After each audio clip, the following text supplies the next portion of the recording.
fresh out the oven. Oh, there he is. Hello, hello! Hello, how are you? I am doing okay. How are you doing today, Joe? I'm doing all right. How does my voice audio quality sound? Sounds pretty good to me. What about you guys in chat? Can you guys hear Joe all right? Or do I need to work on changing his volume? Let's see here. Does anybody else type guns in chat for this giveaway? Doesn't look like it. Okay. So I'm sorry, I'm trying to do two things at once. Unfortunately, the program that I was using for giveaways decides today it's not going to work. And then any other programs for giveaways on Twitch also don't work, so I have to do this manually. That's fun. That's always fun.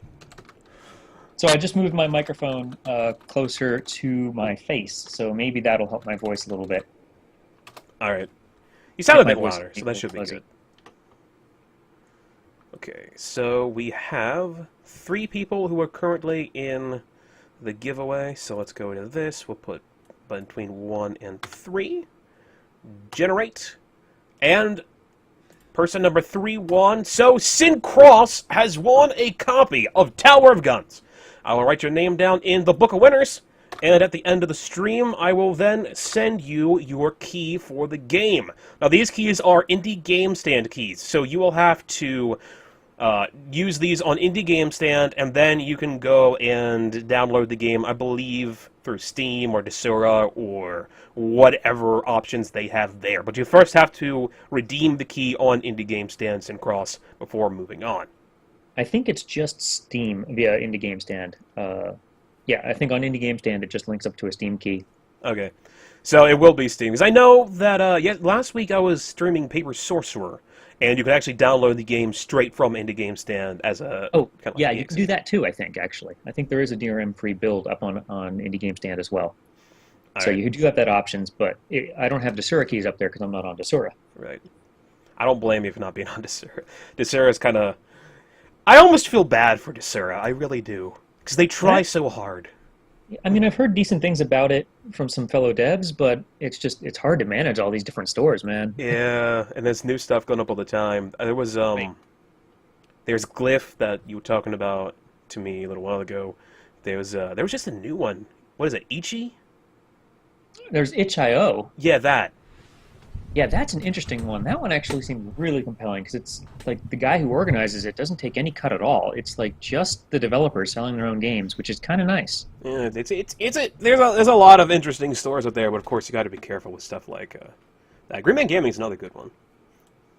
I'm not on that one either, but I've heard good things about them too. They were actually really nice to talk to. I met some of the Green Man Gaming guys at a conference. They seem like pretty cool guys. All right, so I got a couple questions here for you. How do you necessarily want to do this? Do you want to like handle all of the questions at once? Do you want to run through? I don't know. I don't know if I want to do this if we should do this as a interview format or just a talking format. Well, we can do whichever. I mean, I'm fine with either or. It's good to actually finally talk to you, man. Yeah, it's pretty awesome. I'm glad that you were actually up for joining me today, and I kind of apologize for the super last minute, hey, do you want to be on stream tomorrow when I'm doing a giveaway? That's all right. That's par for course, I think, with a lot of streamers. So I think you're in good company there.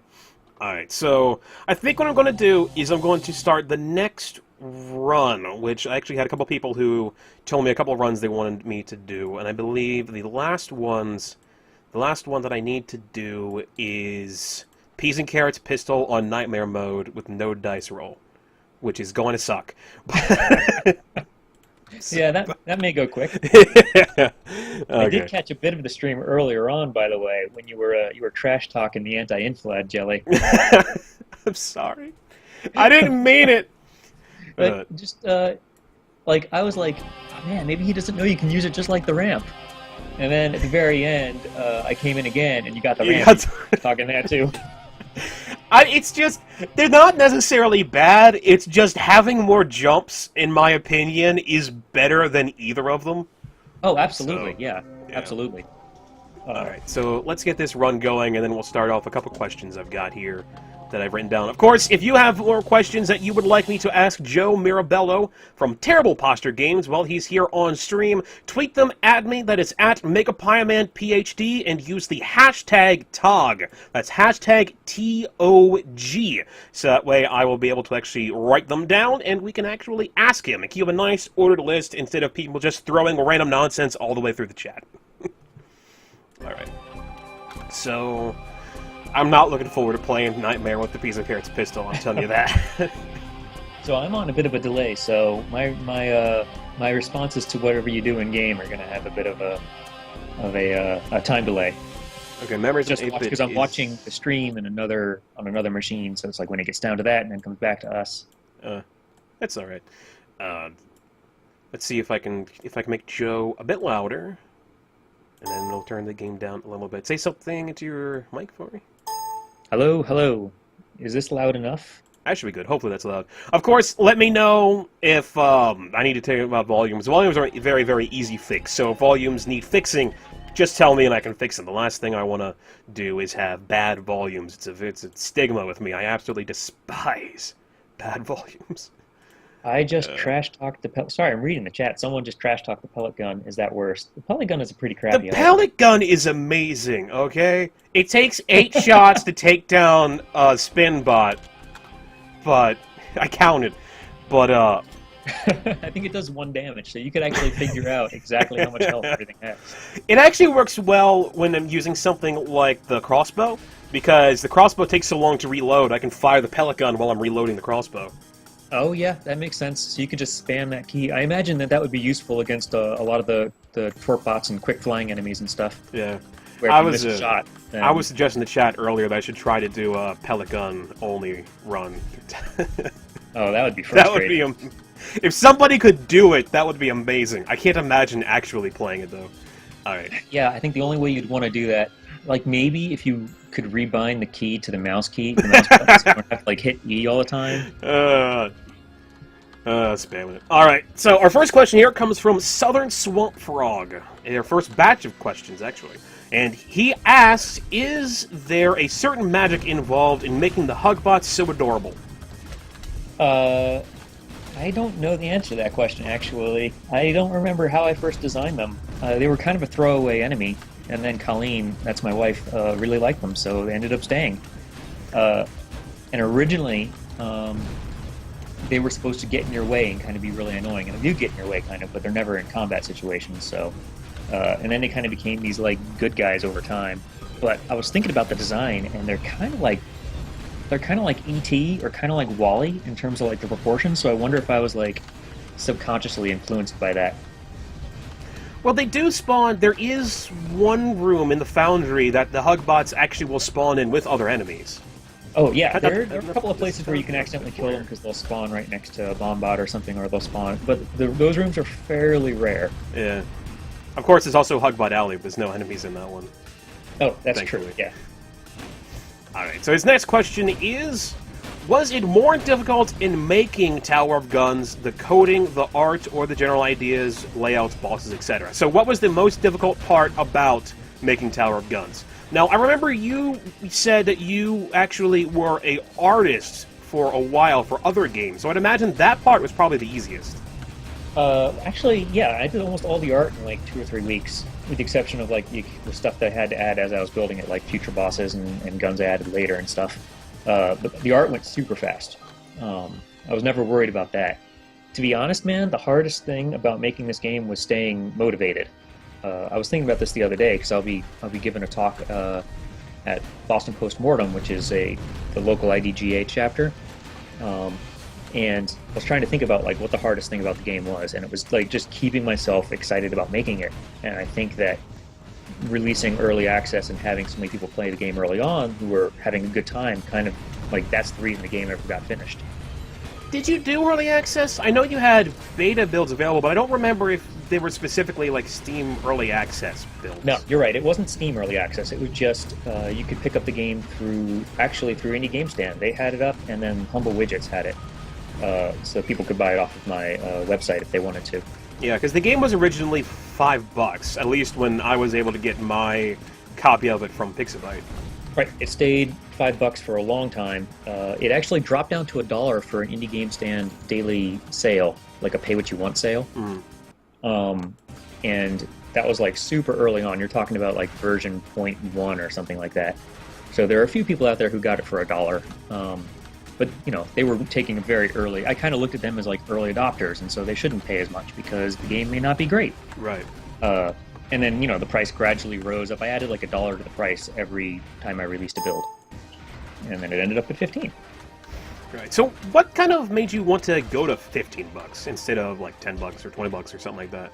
I almost went with 10 actually. And I kind of wonder whether or not I should have, because it kind of feels like a $10 game in my mind. But a few people were like, you know, a few people were saying that the amount of content that's in there is worth 15. It's still kind of debatable. I think you could make the argument either way.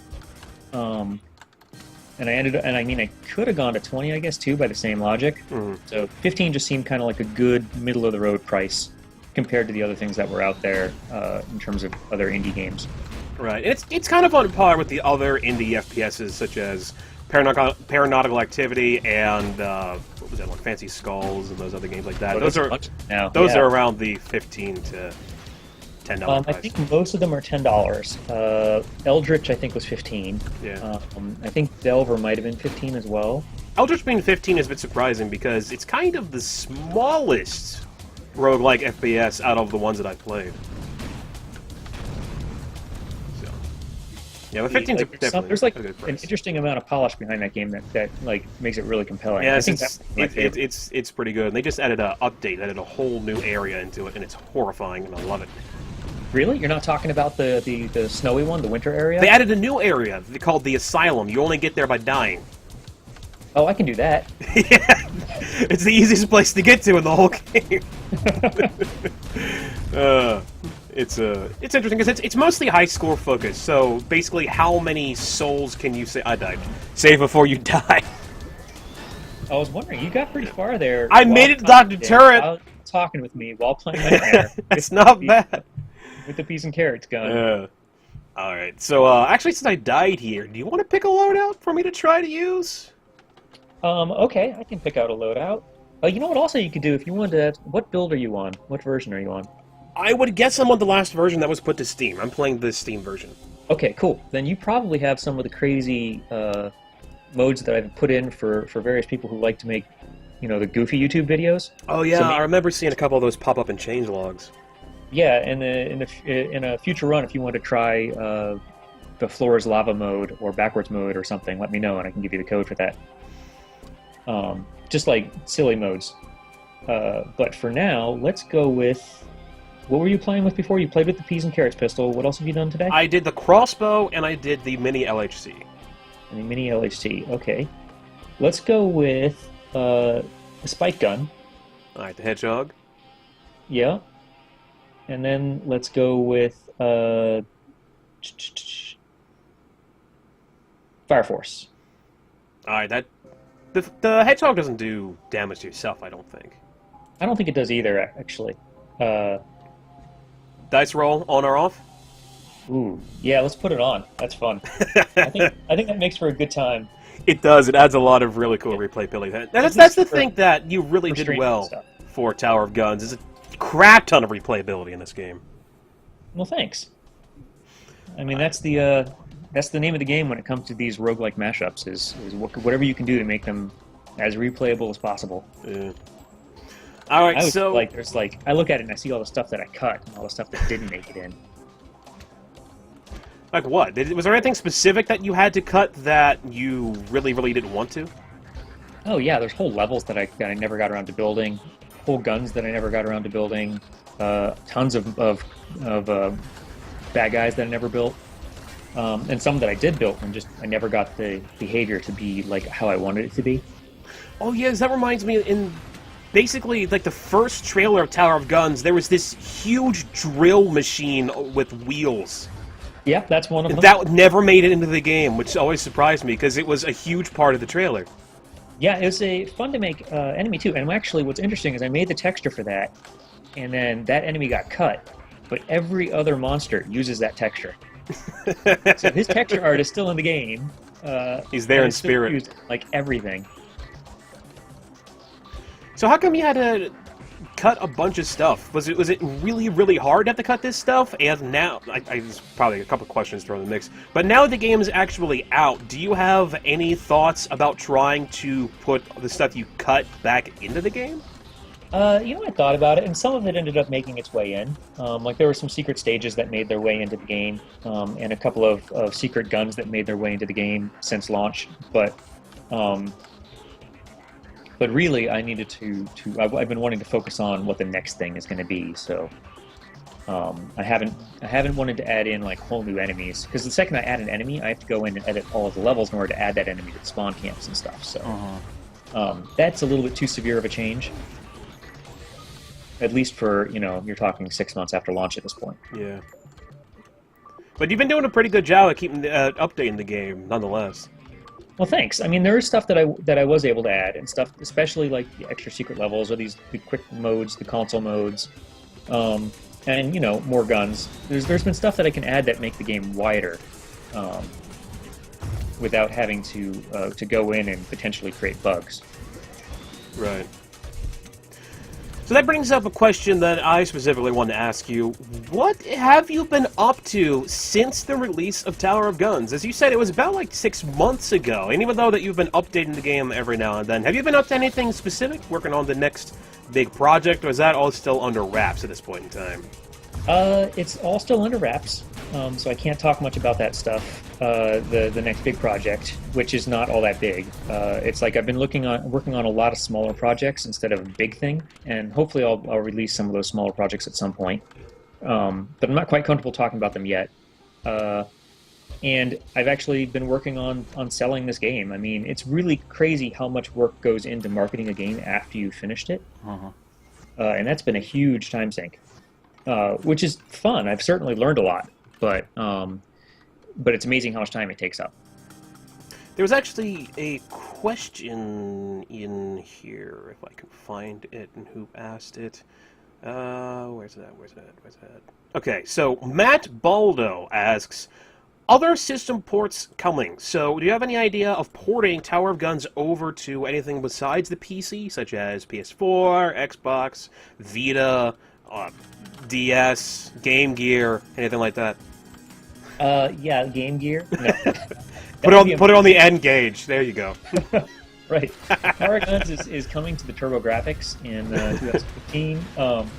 No, I can't actually talk about that, unfortunately.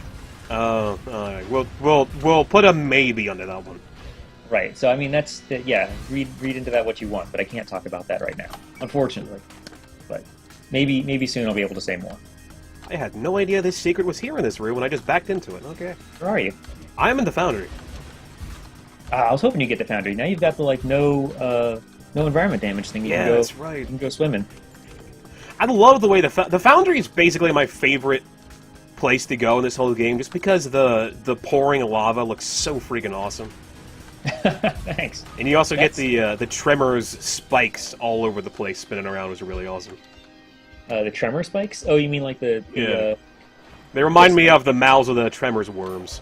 That is my favorite movie, So maybe there was some kind of like subconscious influence there. You never know.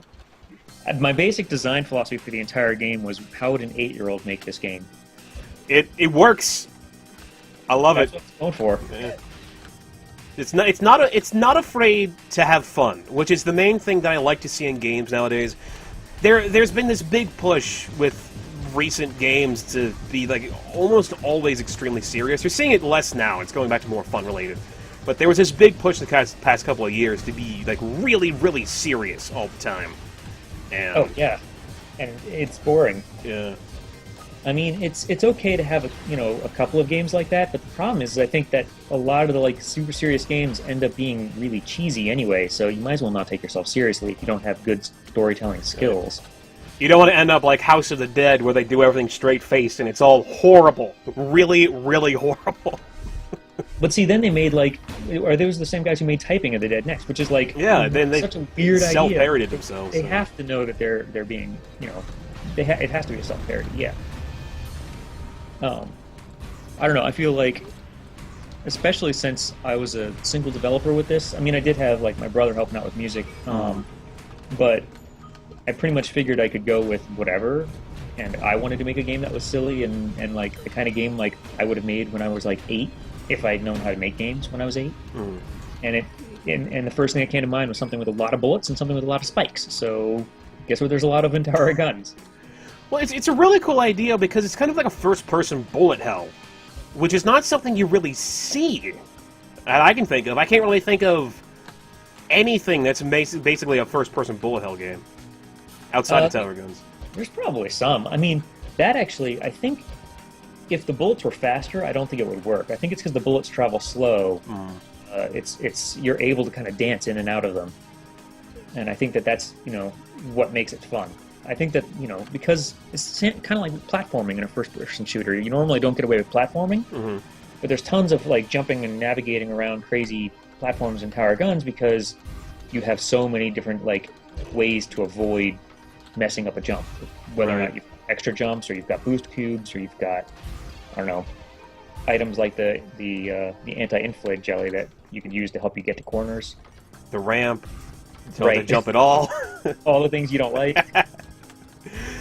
There's a mystery box here. Place your bets, chat, to whether I get something good out of this, because I never do. I think it'll be something good. Max health! Yeah! That's great. Nice. The boss, that's like the chompy ball summoner kitten cat. That's, his name... Big chompy ball. His name just fell out of the back of my head. Oh, Chomps a lot. That's it. Yeah. Pac-Man. I don't know if that boss works all that well, but he looks cool. It does look cool. I can definitely give you that much. Alright, so let's see what else we have here. For questions... Hoodoo456 asks, does Joe ever plan to make a successor to Tower of Guns, spiritual or otherwise? Which I guess kind of goes into the question I asked you before, is what have you been up to since Tower of Guns, but do you plan on like making more Tower of Guns games, or do you plan on basically just using Tower of Guns as a place to jump off from and go do other things? Both. I mean, I've learned a lot from Tower of Guns, and I feel like I can make a much, much better game knowing what I learned, because this was the first thing I've done on my own. I mean, I worked in AAA as an artist and as a tech artist, but, like, when you start making your own game with, like, no one else to lean on, you learn a lot of stuff, and you make a lot of assumptions that often turn out not to be true. And so, like, now that I've learned as much about what can be fun with a game like this, I want to take all those lessons and make something from scratch now that really, really capitalizes on that. But at the same time, I'm like excited about so many other kinds of games, because after working on this for 2 years, I'm like, it's kind of like you're pent up and you want to like do all these other things that you haven't got a chance to tinker with. So it's like, I want to make platformers, I want to make puzzle games, I want to make multiplayer games, I want to make everything. So I don't think I'm done making randomized first-person shooters. I think they're too much fun, and I think that I've learned too much from Tower of Guns to not make something like that in the future, but I can't say whether or not that's going to be the next large project I take on. Right.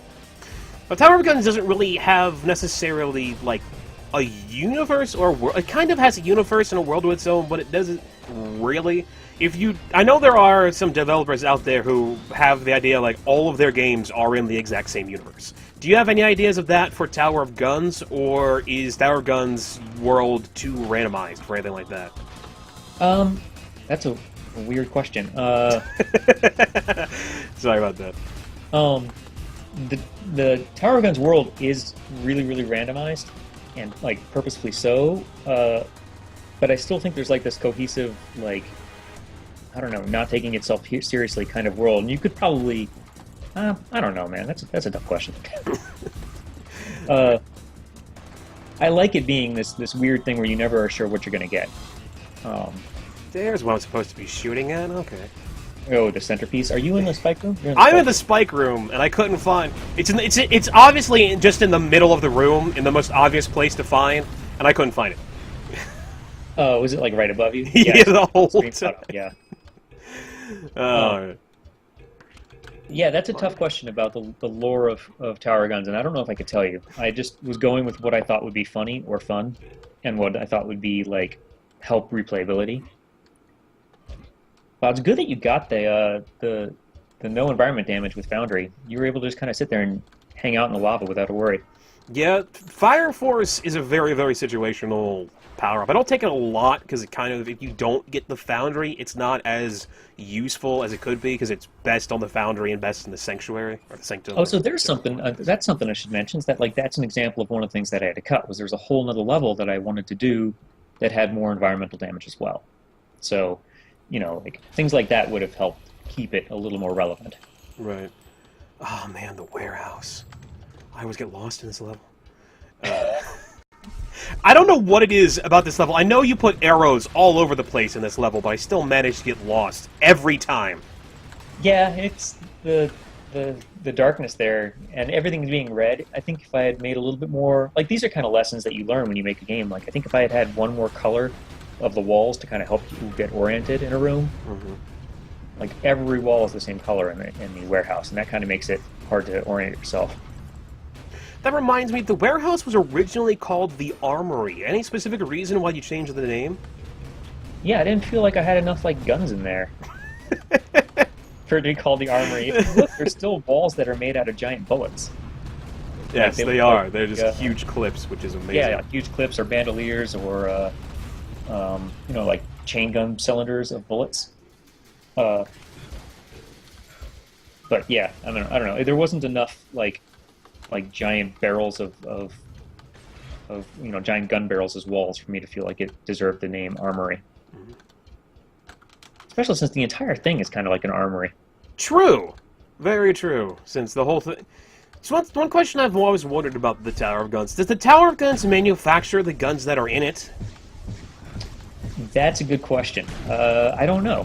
Like, is there a factory making Tower of Guns things somewhere else? That's another good question. Because it kind of makes sense, because you have the foundry, so you have, like, some sort of metal works.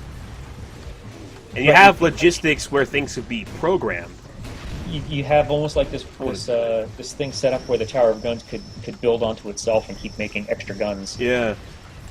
I think actually at one point I had some of the stories talk about that as kind of like a joke, but depending on what story you get, the lore is completely different. So, right. Wow, the mines with that gun create some interesting... Yes, and they do damage to me, and it's horrible. It's kind of creating a difficult situation. It's like... I'm looking at it, I'm like, is that hurting me, or is that's going to kill me, isn't it? Yeah, I'm going to die from that so bad. Alright. We got another question here. This one from Memories and 8-Bit. Please ask Joe if he's going to implement a hard mode in the game. What? Just the normal game is kind of hard mode, and there's nightmare mode, so I'm not really sure what he meant about that. Well, if he can get to level 50 on Nightmare, then maybe we'll talk about it, but... I don't know. He gets to, like, level 33 or something like that, which is insane. Absolutely insane. No, I think he's hit 49. Has he hit 49 so far? Yeah. Jeez. I think so. I'm pretty sure. He said yesterday he hit 49. You need to add some kind of leaderboard system to keep track of all this stuff. That would be cool, also. There's tons of things you could do, like scorecards or leaderboards, or just comparing with your friends how far they've gotten. These are all things I don't know how to do, mind you. So they didn't make their way into this game, but the more I learn, the more my future games will hopefully have this kind of stuff in them. That makes sense. If there's one thing, like if I had unlimited skills and unlimited times, I think a co-op version of Tower Guns would have been a lot of fun. Yeah, you've been seeing a lot of that with a lot of these roguelike games are trying to make a co-op. With the Binding of Isaac Rebirth is going to have some kind of weird co-op system. Really? Yeah. It's kind of, you're going to be taking lives from the same pool, and it's not going to be two Isaacs together. It's going to be Isaac and a randomly spawned smaller entity that's going to kind of be able to help out, but also could not help out. It's weird. It's kind of cool how they do that, though. Huh. See, I always think it'd be cool to have, in Isaac, to have two people spawn on the opposite sides of a dungeon, and they work together to figure out where everything is. And they, kind of like that old game. I think Xenomorph did that. Like, it was an old regular Nintendo game where you would play co-op across this space station. You would spawn in different places from your buddy and have to kind of fight your way to the middle wherever the door would be. That could have been interesting. So you weren't always together, but sometimes you were, and if you were together, I guess balancing would be really tricky that way, though. If you were going to implement co-op into Tower of Guns, do you have any ideas of how you would specifically do it if you decided to do it in the future, or have you not thought that far ahead with it? I've thought about the technical limits of it, and unfortunately, Tower of Guns was built in such a way that it's like pretty much impossible for this game. I mean, yeah, it would be pretty much I'd have to rework the entire game under the hood in order to get it to work. So it's it's not something I have a spare 2 years lying around to build. But if I were to make it, I don't know what I would do. There's tons of things you could do. You could have guys, you could spawn together with your buddy and you just work through an area. You could have one person control the bad guys and actually spawns enemies for you. You could have, like I was saying with Isaac, you could have people spawn on different ends and kind of work your way towards a middle room. I don't know. You could do tons of cool stuff. So maybe in the future, I'll take up some of those ideas and try and make games out of them, but not for Tower Guns, unfortunately. All right, I think I have one more question here that I can ask. Now that I flat out died, I think I killed myself. I don't know those things. Hey, do you want to try one of those weird modes now? Yeah, I'd be up for giving that. I have to go look up the code. Unfortunately, I don't have it memorized. Let's see. You asked that one. I asked that one. Okay, so Matt Baldo again asks, what were some of the challenges in balancing Tower of Guns? The biggest challenge in balancing Tower of Guns was balancing Tower of Guns. This game has balance all over the place, man. It's tough to balance a game that's designed to be played really quickly in like 20-minute bursts, and at the same time also have it balanced for like the 3-hour endless mode runs. And I mean, if you've ever gotten a really lucky endless mode, you could be playing for a long time, and you're like, all right, I'm getting bored of this because it feels like it doesn't really progress at the same level of as your skills. So there's definitely holes there. But yeah, it's I don't know, balancing your progression of levels and also the weapon level mechanic, I think, fights the balancing a little bit because it means the worse you do, the harder it is to do well. Right.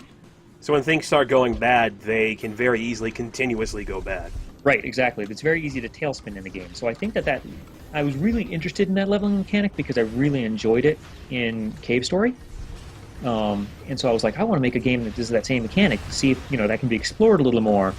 And then as I was playing through, I kind of learned a little bit about why it hasn't been explored more.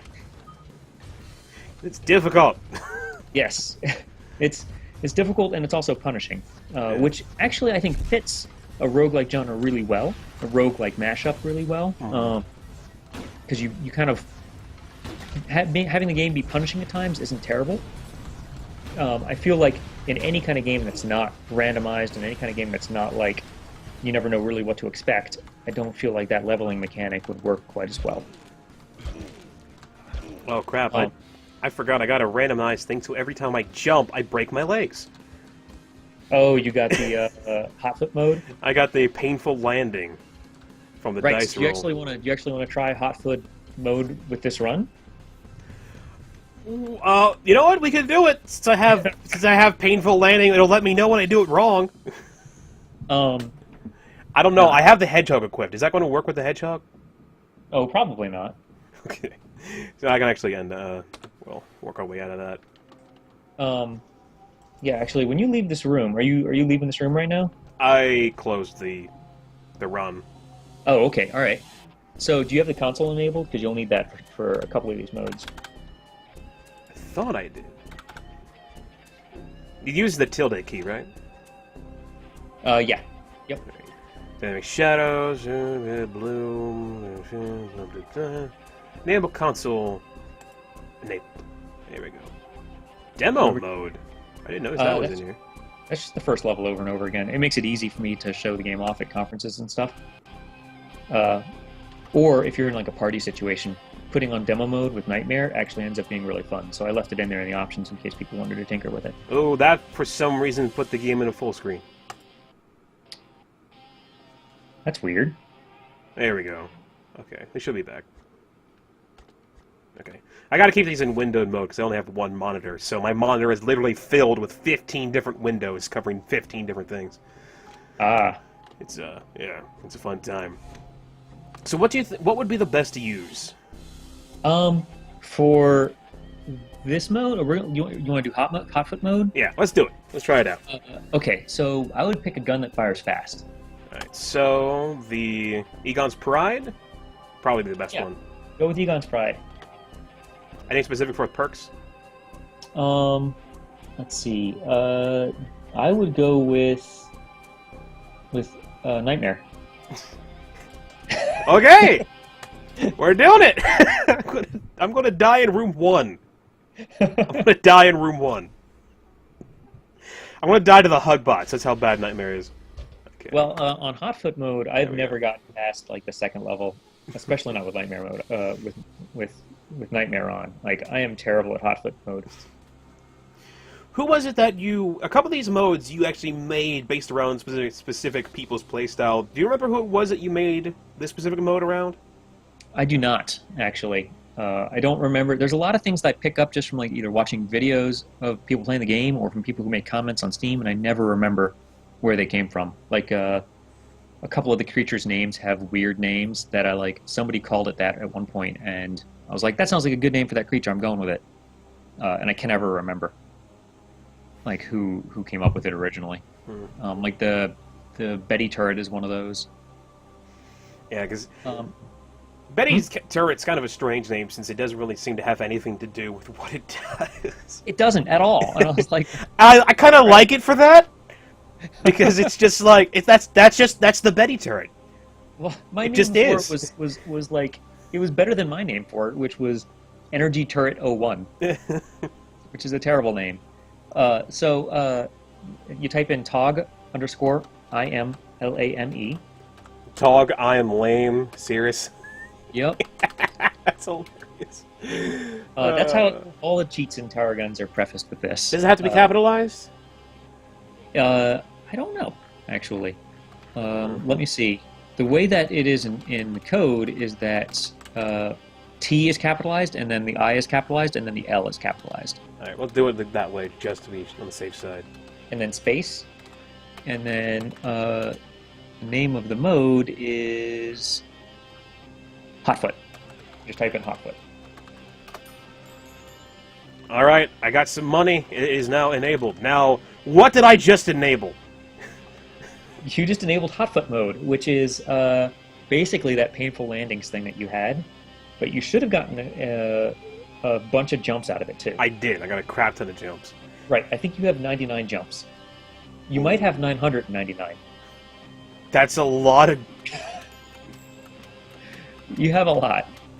Now, the idea, though, is that you'll get really hurt if you ever touch the floor, so good luck with this. I'm in the spawn room, and I jumped up and I touched the chute you came out of, and I took a bunch of damage. Alright, this is going to be interesting. This is basically like flying mode. The floor is lava. The floor is lava.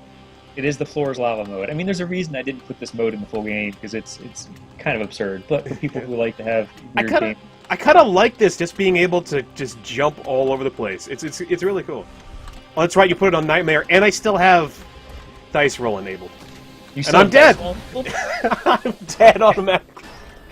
Yeah, you have 1,000 jumps, so... Oh, wow. So beat the level. Now, the hard part is actually getting to the exit. Like, if you can get through the doors, that's one thing. But if you get to the exit, that's where it gets really hard. You have to land in the exit. Right. Okay, let's try that without Nightmare mode enabled. Alright. If I turn on Lift Ticket, will that actually cancel out the fall damage? You turn on Lift Ticket? Yeah. Because it makes you immune to fall damage. I don't think it will, because I think it's a different kind of damage, technically. When it's Hotfoot mode, I think it's a special kind of, like, you take damage when you land kind of mode, like, no matter how big the jump is. We'll try Grease Pit to increase my luck. Turn off dice roll. It also gives you a little bit of magnet. I was seeing that because I was able to get some cash without actually going up to the cash. That was the other really hard part, was like, how do you pick up things on the ground? Because it's like, if you touch the ground, you die, so you need a little bit of magnet. Badges are still really hard to pick up, though. Oh, I need to re-enable this. It doesn't stay after I died. Mega Pie, my PhD, killed himself is the last thing on my console. Great. If you just hit up, it should be in your history though. Yeah, there it is. All right. So I think I got one more question here for you. Any of those of you in chat who would like me to ask a question to Blanks Like Joe or Joe Mirabello while he's here in stream, feel free to tweet them at me. That's at MegaPiemanPhD, and use the hashtag TOG. That's hashtag TOG. And I will then try to get those questions to him while I can. So our last question that I've got for right now comes from Summit Swamp Frog again, and he asks, how good are you at your own game? How good am I at my own game? I am pretty terrible. Also, it depends on when. Like, at version 0.8, I was pretty good, but then I changed it so I became pretty terrible. I would imagine that version 0.01, you were probably the best since you were the only one playing it. Yeah, I was the best in the world at version 0.1. I can get on endless mode. I've gotten, okay, I think maybe 20 or 25 would be my record. It's better than what I was able to do so far. Then again, I only tried endless mode a couple times. It wasn't to the point where all the enemies are nightmare though, because there's a point in endless mode where all of a sudden everything becomes a champion. Yeah, Memories and 8-Bit was talking about that a little bit earlier. Yeah, I think it's after the second loop, in the second endless loop through the game, and I think I've gotten just shy of that. It might be the third loop, but to answer the question, I'm not very good at it. I can beat the game, but I can't beat Nightmare Mode in 1.0. The last time I beat Nightmare Mode was like version 0.8. And I'd be worried about that, except for the fact that so many others have beaten Nightmare Mode. So I feel like that's, okay, good. Someone who's at my level, which is an FPS fan, but not like FPS Grandmaster, should have trouble with Nightmare Mode and shouldn't be able to beat it. It should be, Nightmare Mode should be the thing that's really, really hard for somebody to beat. It makes sense. From what I've heard of developers that I have heard interviews and stuff about, it's usually developers are the ones who aren't super great at their own games, because they're good at them until they release them, and then once they release them, the community get a handle of them. The community starts doing things with the game that they had never thought of. So, a lot of people in the community are able to get it really fast, especially with a game like Legend of Dungeon by Robot Loves Kitty, who I think only recently one of them was able to beat their own game. Well, those, I don't know, like that game's been in development for so long. Yeah. It's kind of, you kind of forget whether or not you've beaten it on the released version, or was it before you released, or it's like you can't remember. Those two devs, by the way, Calvin and Alex of Robot Loves Kitty, they're like the nicest people in the universe. Yeah, they're pretty awesome. They've stopped by the stream a couple of times, which is a bit of a surprise. Oh yeah? Yeah. They're just super cool. Well, we got a couple of questions. If I pause it, will it pause me midair? Yes, it will. Okay. Well, that'd be a jerk thing if it didn't. One suggestion I wanted to make sure I asked you while I have you here. Could you please add an options menu to the pause screen when you're in the game? Is that a possibility? I've had a long battle with that one. It's actually, this is again one of those lessons that, like, if I had known in the beginning, it would have been a little bit better. It's actually a completely different game when you go to the menu. It's like a completely different game, and then when you start up the game, when you hit, like, start game, it like loads up a separate game. There's like Tower of Guns, the menu game, and then Tower of Guns, the actual game. And unfortunately, they don't play very nice together. So it's one of those things where it's like it was a stupid technical decision early on, and knowing how to do it better now, I would certainly do it better now. And yeah, unfortunately, it's probably not going to happen, man. Sorry. But you're not the only one to complain about it. I know a lot of people have complained about it, and it's like I would basically have to do a lot.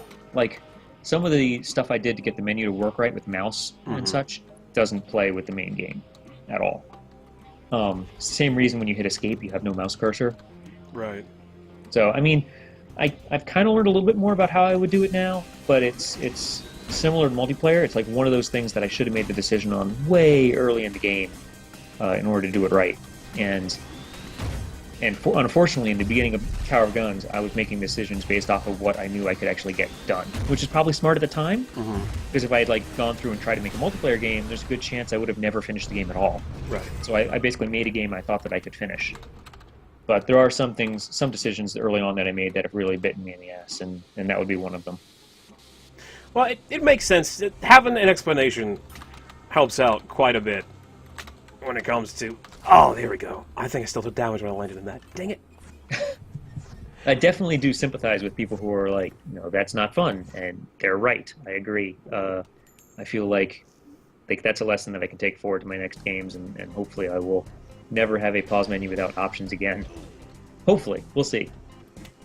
It's alright. There's, 800 North's had that problem when they first released their game Down on D-Day as well. Because as people played the game, there were a lot of things that they realized they just couldn't fix because how they made the games, as they didn't necessarily know everything that they were doing. So unfortunately, it's a bit of a pain, but it's lessons for the future. It is a lesson for the future, and unfortunately, my thinking was been that since Tower of Guns has fairly short play, it's never too long before you see the menu again anyway. Right. And usually the options are ones that you set once and you're done with. I mean, you've turned on the console and had to go in and turn off the full screen thing again. But usually people don't need to mess with the options too often once they've got things set up. But right. I agree, it's an annoyance, and getting people annoyed with your game is not a good way to make them have fun with it. It's alright, it works for what it needs to work for. But we did get a couple of questions, a few more.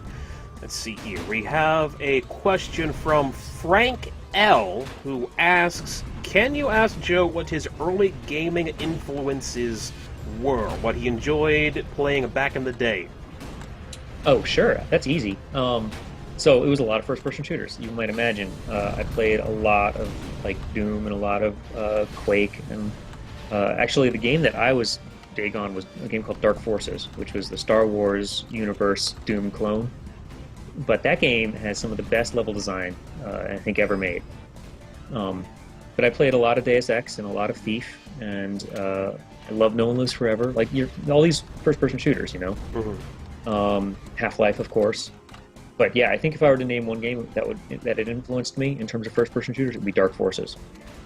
That reminds me, did you ever get around to playing Thief, the new Thief? I remember close to the end of Tower of Guns, you wanted to finish the game before that released, so you would actually be able to play it without feeling guilty about not working on your game.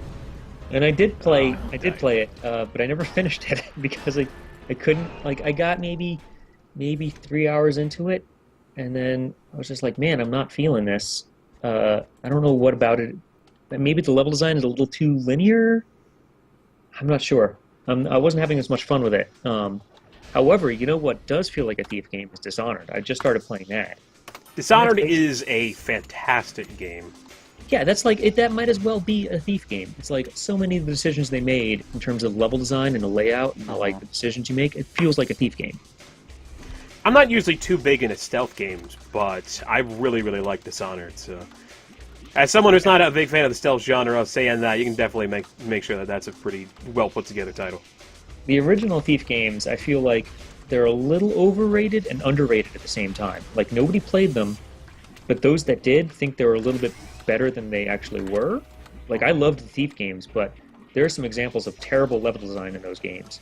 And there's also examples of some of the best level design ever created. It's really it really oscillates from being an amazingly perfect game to being this is unplayable if you were to go back and try it again now. Yeah, I've heard that some of the original levels of the first Thief were just huge.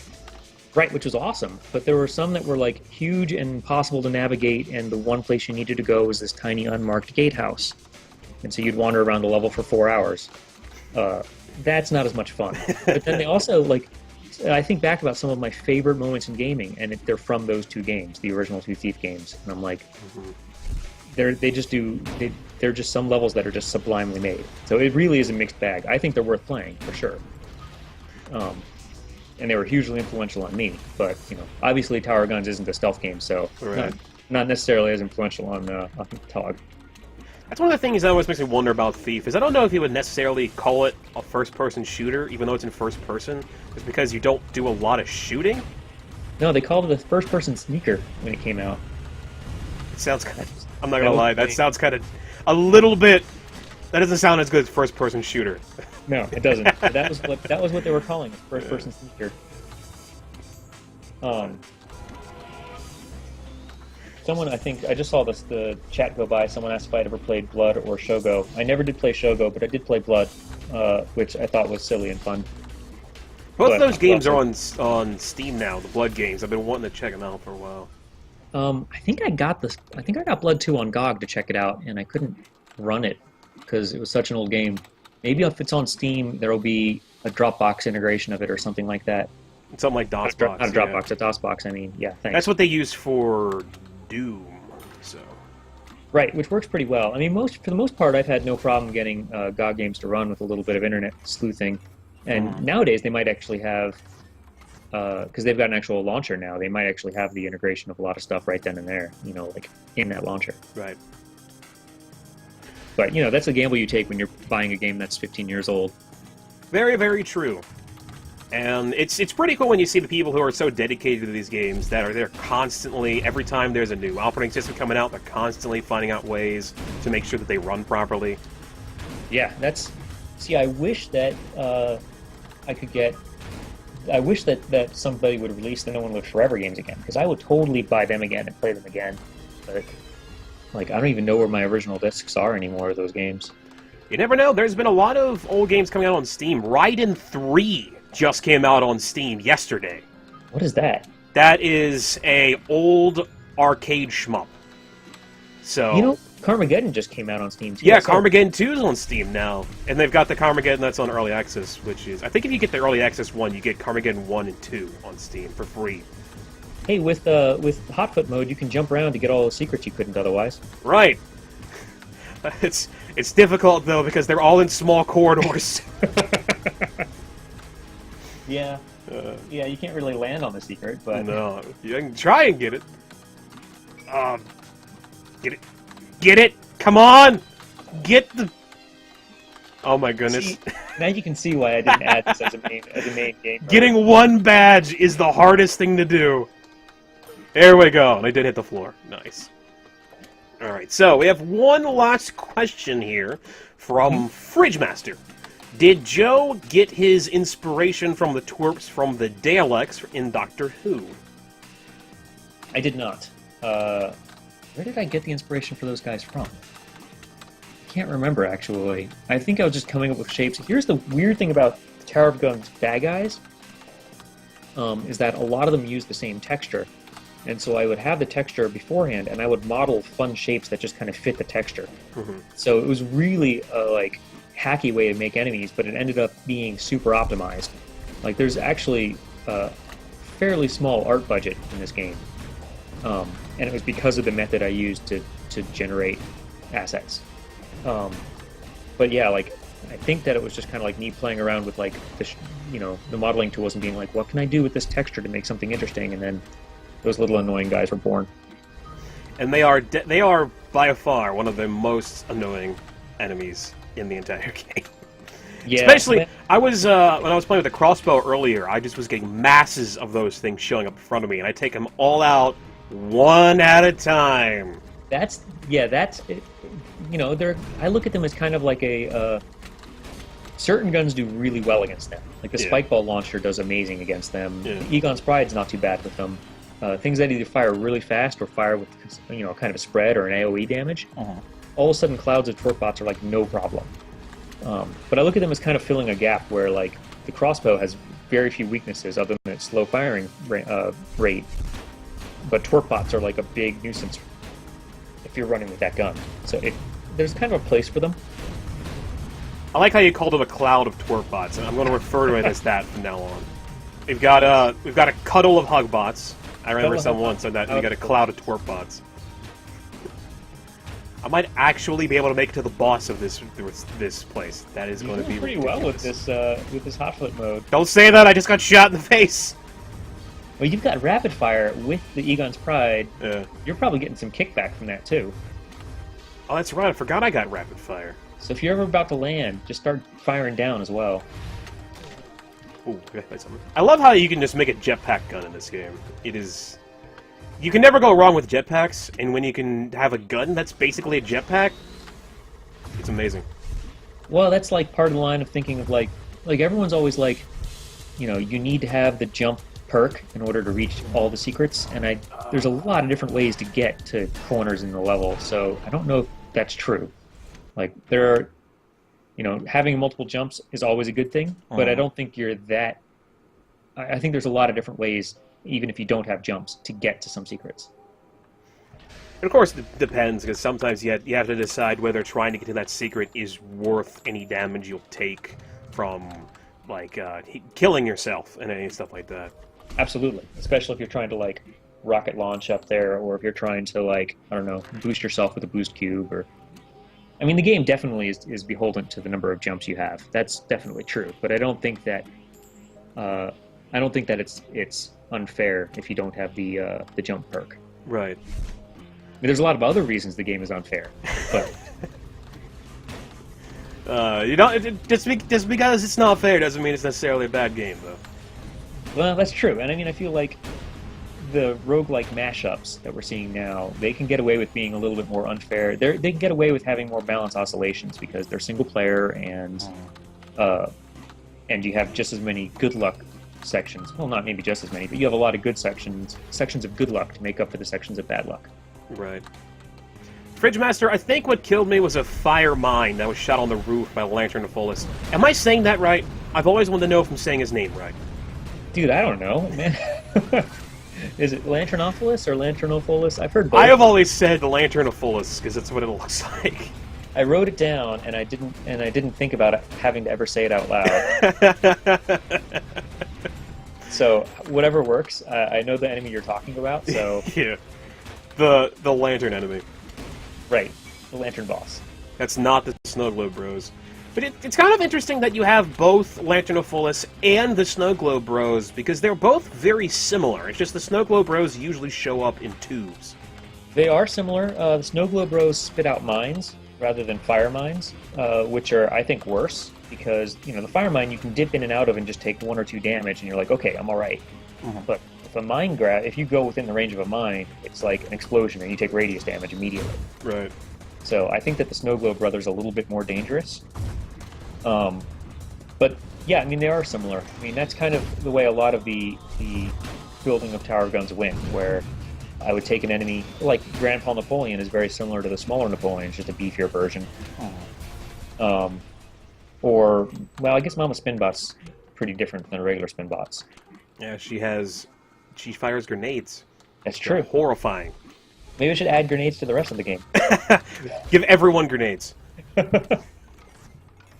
But yeah, I mean, it's as I was making Lanternophilus, I was like, you know what, it might be pretty interesting to have a similar boss that does this with regular mines and is a little faster, and I can use in the higher levels as well. And that's where the Snow Globe Brothers came. And also because before I made the Snow Globe Brothers, you couldn't have 2 bosses in the same room, or else killing one of them would open up the exit door.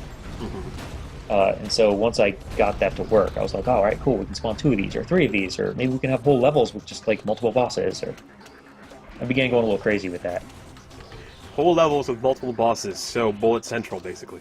The Togodrome, that's yeah. it, Togodrome. Well, the Togodrome is actually super tame compared to what it was when I first made it. Oh my, I don't even want to know! Yeah, there was I think the most you see in there right now are, like, 3 Doom Balls, or maybe 3 Pipe Organs. I tried it out with 7 Pipe Organs. That didn't work very well. I can't even imagine. I think 7 Doom Balls is really not fun. That's insane! I didn't beat it, so everything that's in the game, I've beaten every individual room, just maybe not within a unique run. But, like, I actually test every room by, like, dropping in there with the pistol at level 1 and seeing if I can beat it just by avoidance. And that's how you... So your skill is what determines the basic skill of Tower of Guns. Yeah, basically. But that doesn't mean I'm good, because, I mean, I'll try 7 or 8 times for some of the bosses, and I'm like, can I beat this? Like, the Right. Wall of Turrets took me a lot of tries to beat. but I was also using no power-ups, and I had a level 1 gun. It's like, can I do this? And so I was able to do it. And obviously, the wall of turrets is really hard unless you've got a powered-up gun, and then you can make that fight, go pretty quick. Right. Thank you, the Fried Gamer, for the follow. Thank you very much for that follower. Yes, we got a follower. Always like that. It's surprising. I got like 11 followers yesterday, which was insane. So how many followers do you have total? I think I've got about 70 or so at the moment, which is amazing that I was able to get any of them at all. So I appreciate all of them. What exactly is a Twitch follower? I mean, I've seen it before where on other Twitch streams people have the funny sound that plays when someone follows. What a Twitch follower is someone who, it's kind of like a YouTube subscriber. Anytime you go live, they get an email that you're live on your Twitch channel, so they can then follow the link and watch if they want to. Ah, I see. That's awesome. Yep. It's also something that people look into when it goes to getting partnered on Twitch. Oh, yeah? Yeah. Let's see. I think I want to speedrun this. So, it is 4:02 right now. I don't know how much more time you've got. Well, I probably should get back to work soon. I'll stick around for maybe another 5 or 10 minutes if anyone has any last questions. All right, if anyone has any last questions, tweet them at me. That's at MegaPyManPhD. Use the hashtag TOG, so hashtag TOG, and then I'll ask them to Joe while he's here. In the meantime, since it is after 4, we're going to do another giveaway. So, if you would like a chance to win a copy of Tower of Guns provided by Indie Game Stand, type GUNS into the chat. And this is going to be a pain because I have to do this manually. Yeah, I just tweeted about it too. We'll see if anyone really else sucks. It's amazing how everything happens to break the day that I'm going to do a giveaway or something. It's amazing. Hey, Indie Game Stand is here, or at least someone named Indie Game Stand. I believe it's what's her name? Pastel Cartridge. She's the one who originally contacted me from Indie Game Stand about doing the giveaways. So she stops in every now and then, which is really cool. I don't think I've met her. I've met a couple of folks from Indie Game Stand at various conferences and stuff. They're very cool. Like I said, they did the initial early access, I guess, mini sale, 3-day sale with Tower of Guns, which got me a lot of early fans playing the game. Uh-huh. They do a new deal about every 4 days or so. That's where I picked up Zombies by Big Nick. They had a sale on there. I was able to pick that up. So getting contacted by them was extremely unexpected. You know what else with the Indie Game Stand is their actual back-end tools are like the easiest to use out of any store. And that's just something from a developer standpoint. I've sent an email to the folks running it a couple of times that their tools are incredibly simple. But that's unrelated to anything right now. But as a developer, I appreciate how simple that is and how straightforward it is to get new builds on there. I can imagine. That's something that a lot of people don't like about console stuff. That's one of the reasons why I believe Valve stopped updating TF2 from the orange box, is just because it was too much of a pain to put out an update. And they put updates for that game out all the time. They do. I imagine it's probably too costly too. I think that Microsoft, I don't know if they still do, but they used to charge thousands of dollars every time you updated a game. That was the reason Fez wasn't updated for a long time, because Phil Fish didn't want to pay the thousands of dollars to update it. Yeah, I hear that a lot from a lot of people when it comes to consoles. It's in the PCs, just on Steam, updates are free. So yeah, well, I mean, on it's free, but it still can be a lot of work if you have the game available in a lot of different places. Right. Especially if there's a lot of stores you have to figure out how to get the build to. People who offer a DRM-free version versus a non-DRM-free version. And each of them have their own process. And if you go 6 months without uploading, you're like, oh man, I don't even remember how to do this on this store anymore. So having simple tools for developers to upload stuff makes a huge difference in updating frequently. That makes sense. Yes, the Fridge Master, this is for a copy of Tower of Guns, so if you already have it, I guess I can take you off the list. Currently we have 2 people on the list, M_mechanic and Hoodoo456. We'll give you guys a couple more seconds to decide if you want to throw in for the giveaway, just type guns in chat. And you know what?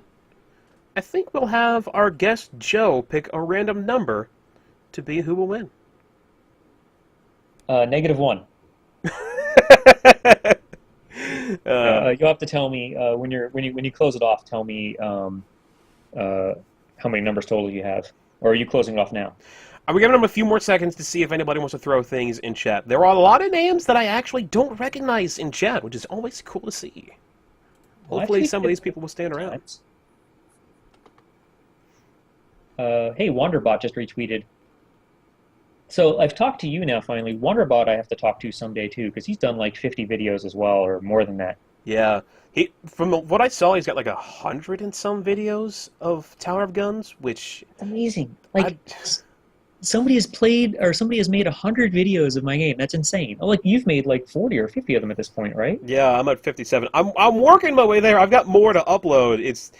There's a lot to upload. It gets difficult for me. I fall behind a lot. So I have to record a bunch of stuff because it takes forever for me to render things. But I'm flattered that you guys, I thought people were going to get 10 hours of the game. That's what I was going for, was 10 hours of replayability before people were like, I'm going to go move on to the next game. So the fact that you've gotten this much gameplay out of it, man, I am flattered. Well, the main thing about Tower of Guns, and the main thing about roguelikes, where people get, like, a guy like Northern Lion is still playing The Binding of Isaac, is the fact that the game just keeps giving, you know?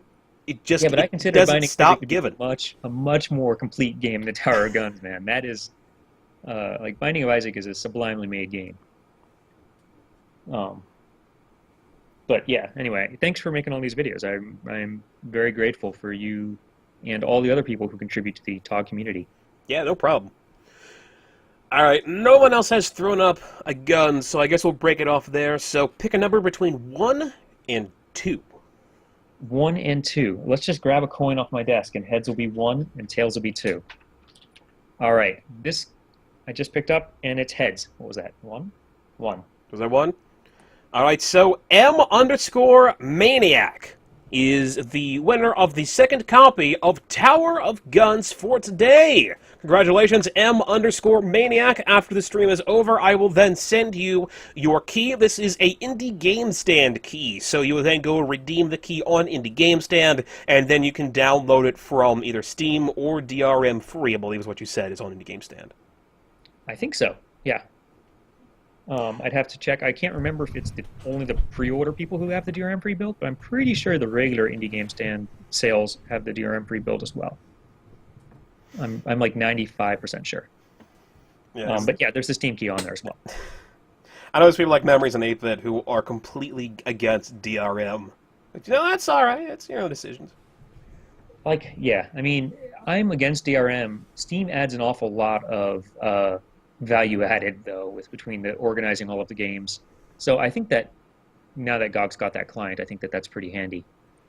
I like the library view. Right. Yeah, I'm just thinking back to like having to organize all these different games I've had. Like on old machines, I would have executables in 1,000 different places, things like that. I'm like, I'm okay with not having to sort through all that stuff. Indie's Game Stand does say that it is DRM free too, so the DRM free 2 version is on there. So keep in mind, those of you who didn't win this time, I do have one more key to give away at 5 o'clock at the end of the stream. So if you didn't win one now, you can win one then. And thank you, Syncross, whose name I have said wrong every time, for following me on Twitch. And thank you, Joe, for talking to me today. It was pretty awesome to finally get the chance to chat. Oh, no problem. It was my pleasure, man. And likewise, it was good to chat with you. I think at this point, it seems like a good time for me to get back to work. Your under wraps work that you can't tell us anything about? Well, actually, this week I'm focusing mostly on presentation stuff. Like I was saying, I have that lecture coming up for a class. Ooh. So I'm working on that. So I can talk about that if you want to, but it's kind of boring, like lecture stuff. Well, but it's also fun too, So it's neat to be able to look back at Tower Guns and be like, here, design students, here are some of the lessons I learned. So it's been interesting to go through kind of like the last 2 years of work and figure out what I learned and what I guess didn't learn well. You can go through, like, I made this mistake. I made this mistake. Right. Yeah, that's basically what it is. So that's what I've been working on, and that's what I'm going back to work on right after this. Yeah, So well, best of luck with that, then. thanks so much, and good luck to whoever the third person is that's going to win this key eventually. And I guess thanks for playing the game, man. Yeah, no problem. All right, take it easy. You too. Bye.